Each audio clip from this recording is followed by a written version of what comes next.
Continuing a franchise beyond the first film is really tough, and a lot of ongoing series have fallen apart with the third movie. Franchises have become common in modern Hollywood, with sequels and remakes slowly becoming the only thing that actually makes money at the box office, but they've been around since cinema began. Once a film succeeds, the opportunity to make more money often inspires studios to craft follow-ups.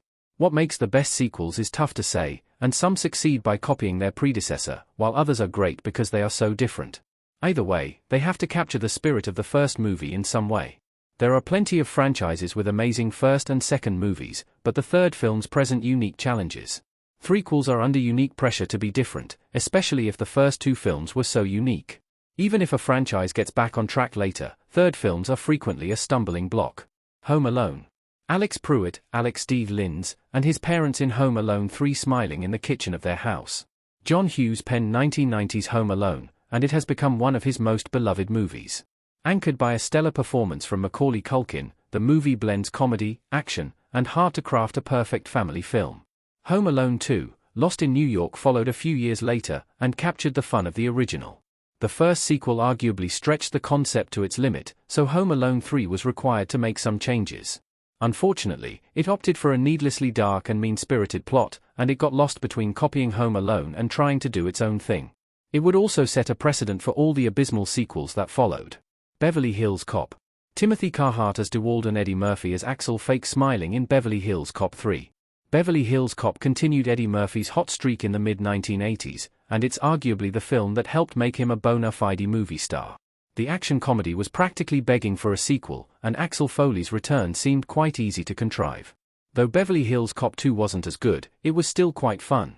The dip in quality between the second and third movie was startling, and even a talented director like John Landis couldn't save the unfunny mess. The movie plods along with none of the energy of its predecessors, and even Murphy seems bored. Fortunately, 2024's Beverly Hills Cop, Axel F got things back on track with a nostalgic return. The Godfather. Al Pacino Michael Corleone The Godfather Part 3. The Godfather is without a doubt one of the most important films ever, but it didn't naturally lend itself to sequels.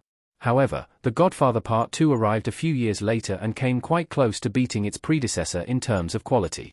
The epic tale of the Corleone family seemed over at that point, but a threequel arrived decades later. The Godfather Part 3 was highly anticipated, but it dropped like a stone when it finally arrived. Though it holds a modest 66% on Rotten Tomatoes, its poor quality is made doubly obvious by comparison to the preceding films.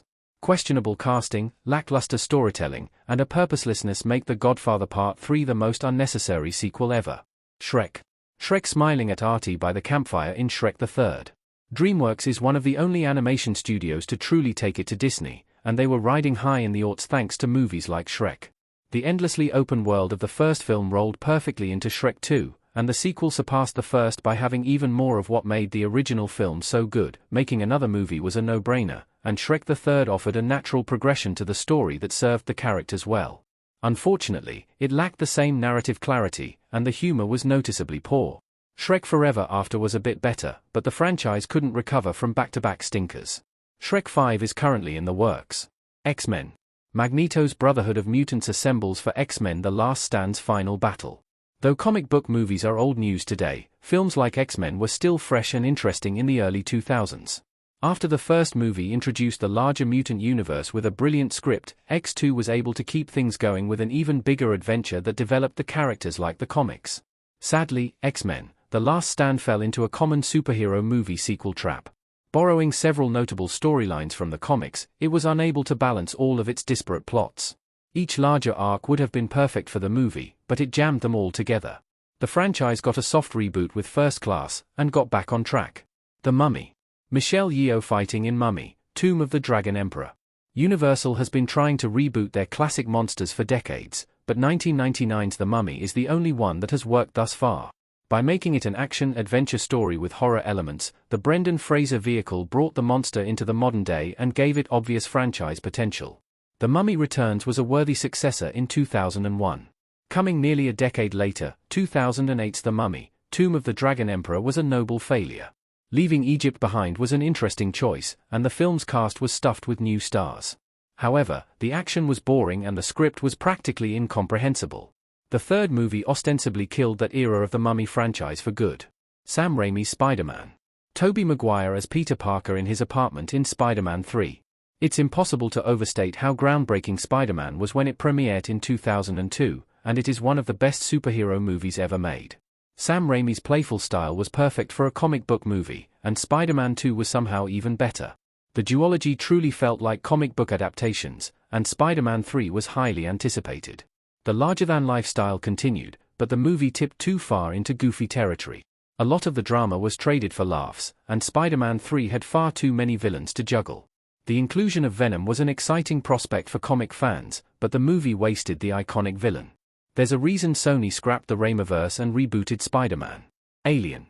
A xenomorph roars in Ripley's face in Alien 3. No franchise has reinvented itself as many times as Alien, and it's one of the keys to its longevity as a series.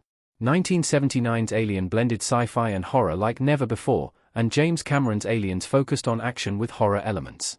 Alien 3 was put in an awkward position, and the threequel had to add something new like its predecessors. What arrived was a depressing film, though it definitely deserves points for originality. The biggest problem with Alien 3 is that it was a project that was cut together from too many different ideas. It lacked a clear artistic vision which made the movie feel incomplete. Alien Resurrection was even worse, and put the franchise on ice for years.